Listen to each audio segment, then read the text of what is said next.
બિલકુલ આજે માં અંબા ગરબા મહોત્સવમાં જે વિરેનભાઈ એટલે કે ઉર્ફે પિંકલ સર દ્વારા જે આયોજન કરવામાં આવે છે, આખી આયોજન સમિતિ દ્વારા ખૂબ જ સુંદર આયોજન હોય છે અને છેલ્લા 8 વર્ષથી નિઃશુલ્કપણે હાઉસિંગ બોર્ડ અને અહીંયા આયોજકો દ્વારા કરવામાં આવે છે. એમને હું બિરદાવું છું, કારણ કે લોકોને અત્યારે પાસ મેળવવા બહુ ડખા હોય છે. તમે જુઓ, રોજ 1000 ફોન આવે, પાસનો વેત કરજો. ત્યારે નિઃશુલ્કપણે ગરબાનું આયોજન કરવું મને લાગે છે કે પુણ્યનું કામ છે.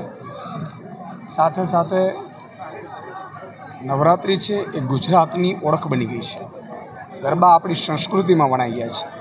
આજે માં કોઈ નાના બાળકને તૈયાર કરતી હોય, નાની બેબીને તૈયાર કરતી હોય, કપડાં પહેરાવતી હશે, એને સ્ટેપ શીખવાડતી હશે, તો એ બાળકમાં એક ગુજરાતની ગરબાની સંસ્કૃતિ, માતાજીની આરાધનાનું સિંચન કરે છે.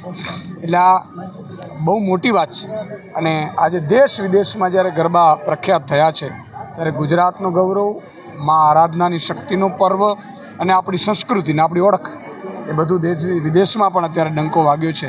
એના માટે હું એમ કહું છું કે આપણા સૌ જે વિવિધ આયોજકો છે, દેશ વિદેશના આર્ટિસ્ટો છે, કલાકારો છે, ખેલૈયાઓ છે, એમને આભારી છે.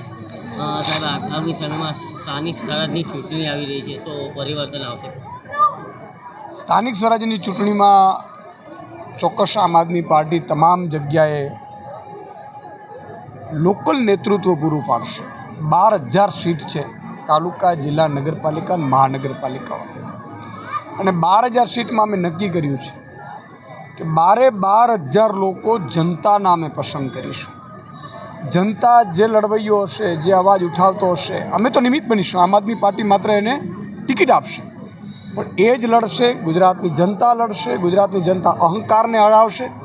ગુજરાતની જનતા તાનાશાહીને હરાવશે. અને આમ આદમી પાર્ટીનું ખૂબ સારું પરફોર્મન્સ રહેશે એવો મને વિશ્વાસ.